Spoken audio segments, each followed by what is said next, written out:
Assalamualaikum warahmatullahi wabarakatuh. Bismillah, alhamdulillah, wassalatu wassalamu ala rasulillah, Sayyidina Muhammadin sallallahu alaihi wasallam, wa ala alihi wa sahbihi wa mawalah, wa la hawla wa la quwwata illa billah, amma ba'dah.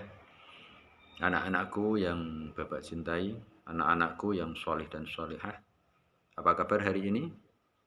Mudah-mudahan kalian semua diberi kesehatan oleh Allah Subhanahu wa taala. Amin Allahumma amin. Alhamdulillah siang hari ini kita bisa bertemu lagi untuk melanjutkan pelajaran kita. Yang kemarin kita sudah mempelajari bab akhlak terpuji. Ada tanggung jawab, adil dan bijaksana. Masih ingat semua yang kita pelajari kemarin? Bapak berharap masih kalian ingat-ingat itu, dan yang paling penting kalian praktekkan dalam kehidupan kalian sehari-hari supaya betul-betul menjadi ilmu yang bermanfaat. Kalian menjadi anak-anak yang solih dan solihah yang berakhlakul karimah. Amin Allahumma amin. Baik, kita lanjutkan. Untuk kali ini yang akan kita pelajari adalah akhlak tercela. Bagaimana kita menghindari akhlak tercela, pemarah, fasik, dan pilih kasih. Sebelum kita melanjutkan tentang pelajaran kita itu, kita bersama-sama memohon kepada Allah. Mudah-mudahan apa yang kita pelajari nanti dijadikan Allah menjadi ilmu yang bermanfaat bagi kita. Amin Allahumma amin. Baik, kita lanjutkan.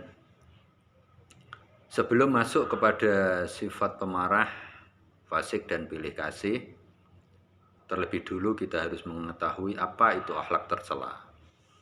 Akhlak tercela adalah akhlak yang dilarang oleh Allah Subhanahu wa taala karena akan mengakibatkan kerugian bagi yang melakukan dan orang lain.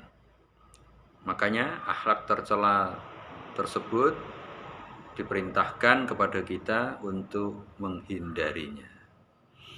Di antara akhlak-akhlak tercela yang pertama yang akan Bapak terangkan yaitu sifat pemarah. Marah pada dasarnya adalah sifat alamiah manusia. Manusia mempunyai sifat alamiah marah, punya potensi untuk marah. Bapak bisa marah, Bapak ibu guru yang lain bisa marah, teman-teman kalian bisa marah, dan kalian sendiri pun sering marah-marah, ya kan? Nah, itu marah. Marah adalah luapan emosi seseorang karena mendapatkan sesuatu yang tidak dia sukai. Itu namanya marah. Marah ada yang tidak ada alasannya. Marah begitu saja. Marah ada yang alasannya memang tidak baik. Ya, jadi marah dengan alasan yang tidak baik. Tapi ada marah yang alasannya baik. Mau Bapak beri contoh? Pernah kalian dimarahi orang tua kalian? Pada saat orang tua kalian marah karena kalian tidak taat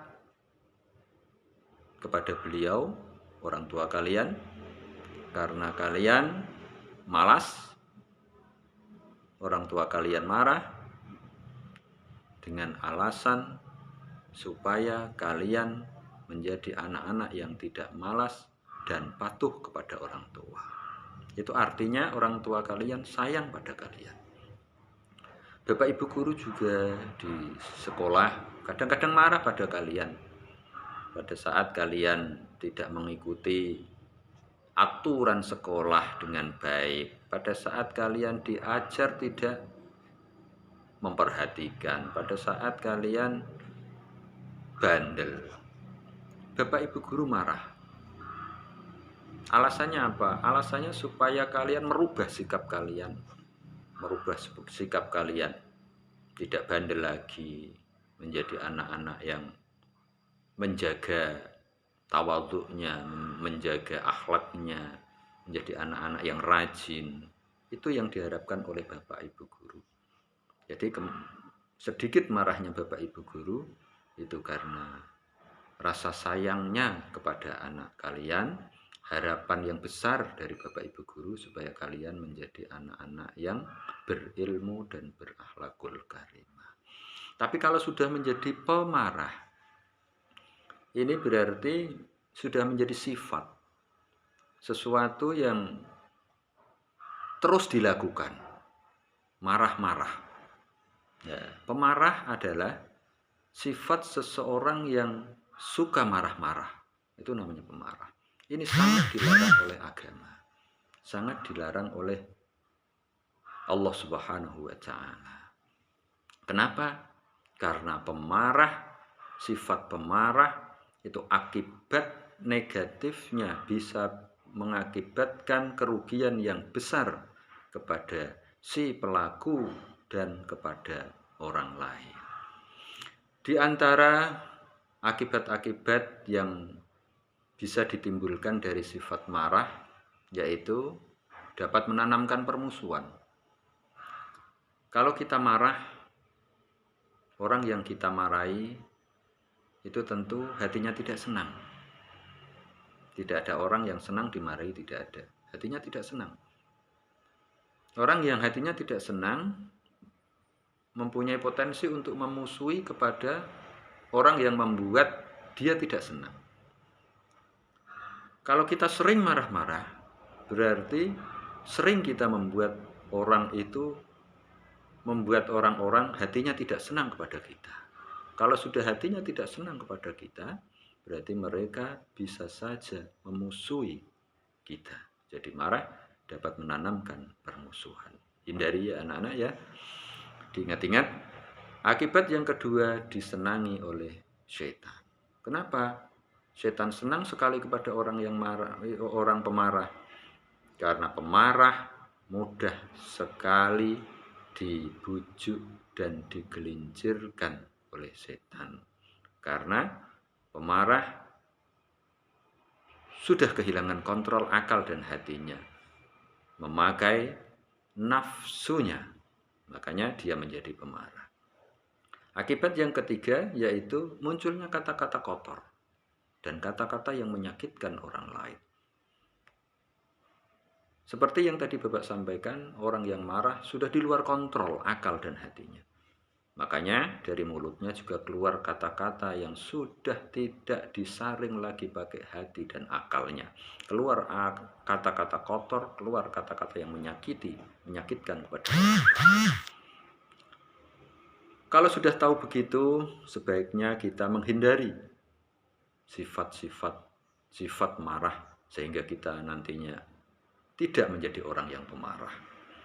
Cara kita menghindari sifat pemarah diantaranya yaitu memohon pertolongan kepada Allah Subhanahu wa taala, karena segala sesuatu itu tergantung kepada Allah Subhanahu wa taala, makanya kita harus selalu meminta pertolongan kepada Allah Subhanahu wa taala. Kemarin kita sudah belajar beriman kepada qada dan qadar Allah Subhanahu wa taala. Yang kedua yaitu mengambil posisi rendah atau mengalah. Dengan kita mengalah, maka kita bisa mengendalikan diri kita dan tidak menjadi pemarah. Yang ketiga yang bisa kita lakukan adalah menjaga lisan, karena dari lisan itu bisa berpotensi membangkitkan emosi kita sehingga kita menjadi pemarah. Nah, setelah tahu akibat dan cara-cara kita menghindarinya, marilah kita praktekkan, kita fahami, kita praktekkan sehingga betul-betul menjadi bermanfaat bagi kita semua, menghindarkan kita dari golongan orang-orang yang mempunyai sifat pemarah. Amin Allahumma amin. Yang kedua yaitu sifat fasik. Fasik secara bahasa berasal dari akar kata fasaqo yafsiku fiskon, yang artinya yaitu keluar atau menyimpang dari jalan yang benar. Secara istilah, fasik diartikan orang yang fasik adalah orang yang meninggalkan perintah Allah dan menyimpang dari jalan yang benar. Orang yang fasik senang sekali melakukan dosa-dosa besar dan maksiat. Apakah pernah kalian melihat orang melakukan dosa besar? Tahu contohnya apa dosa besar? Iya, Bapak beri contoh. Dosa besar diantaranya adalah meninggalkan sholat, durhaka kepada orang tua. Itu diantara dosa-dosa besar yang harus betul-betul kita hindari. Allah memerintahkan kita sholat, kita laksanakan sholat. Orang tua memerintahkan kita apapun selama perintah itu tidak melanggar larangan Allah, kita laksanakan. Mudah-mudahan dengan demikian keberkahan akan selalu bersama kita karena menjadi orang yang taat kepada Allah dan taat kepada orang tua. Akibat dari sifat fasik yang pertama adalah tidak dipercaya orang. Karena orang fasik memang tidak bisa dipercaya. Mereka mengaku beriman, tapi bermaksiat, melakukan dosa besar, tidak bisa dipercaya. Akibat yang kedua yaitu jauh dari hidayahnya Allah Subhanahu wa ta'ala. Karena mereka menutup hati. Tidak ada usaha untuk meninggalkan kefasikannya. Hatinya ditutup dari hidayahnya Allah Subhanahu wa ta'ala. Jauh dari hidayahnya Allah. Yang ketiga, terancam dari siksa nerakanya Allah Subhanahu wa ta'ala. Lalu bagaimana cara-cara kita supaya terhindar dari sifat fasik tersebut? Yang pertama adalah memperbanyak ibadah. Baik itu ibadah mahdhah, ibadah yang ghairu mahdhah, ibadah yang wajib, ibadah yang sunnah, semua kita kerjakan. Supaya kita terhindar dari perilaku fasik. Yang kedua adalah berperilaku mentaati sesuai dengan aturan ajaran agama kita, agama Islam. Makanya kita harus terus belajar dengan sungguh-sungguh tentang apa yang berkaitan dengan agama kita. Belajar sungguh-sungguh tentang agama supaya kita tidak terperosok ke dalam pemahaman yang salah terhadap agama. Kita menjadi orang-orang yang selamat dalam memahami agama dan kita praktekkan taat kepada aturan-aturan agama supaya kita tidak menjadi orang-orang yang fasik. Yang keempat, yang ketiga, cara-cara menghindari sifat fasik adalah dengan cara menjaga pergaulan, bergaul dengan orang-orang yang soleh dan menghindari bergaul dengan orang-orang yang fasik. Kenapa Pak bisa begitu? Pak, mereka kan teman kita semua. Iya, betul. Tapi kita harus bisa mengukur diri. Kalau kita nantinya bergaul dengan orang yang fasik, tidak bisa menjaga diri kita, ditakutkan justru kita yang akan terseret ke dalam perilaku fasik mereka. Makanya menjaga pergaulan adalah sangat penting. Bergaul dengan orang-orang soleh adalah salah satu cara kita menghindari sifat fasik, perilaku fasik. Yang keempat adalah memahami betul akibat yang besar jika kita melakukan perilaku fasik. Yang di depan tadi sudah Bapak terangkan. Dan yang kelima yaitu selalu mengingat azab Allah terhadap orang-orang yang fasik. Itu mudah-mudahan kita semua dihindarkan oleh Allah Subhanahu wa ta'ala dari perilaku-perilaku fasik, perilaku-perilaku dosa besar, perilaku-perilaku maksiat kepada Allah Subhanahu wa ta'ala. Amin Allahumma amin. Yang terakhir yaitu sifat pilih kasih. Sifat pilih kasih secara bahasa adalah memihak. atau tidak adil atau berat sebelah. Secara istilah, pilih kasih diartikan memberikan perilaku yang berbeda kepada orang dengan orang lainnya, sehingga menimbulkan kecemburuan bagi orang yang merasa diperlakukan berbeda. Nah, ini pun harus kita hindari sikap pilih kasih. Anak-anak kita semua harus berusaha menghindari sifat pilih kasih ini, karena juga berakibat yang merugikan kita dan merugikan orang lain. Di antara akibat-akibat yang bisa ditimbulkan dari sifat pilih kasih adalah yang pertama, menanamkan permusuhan.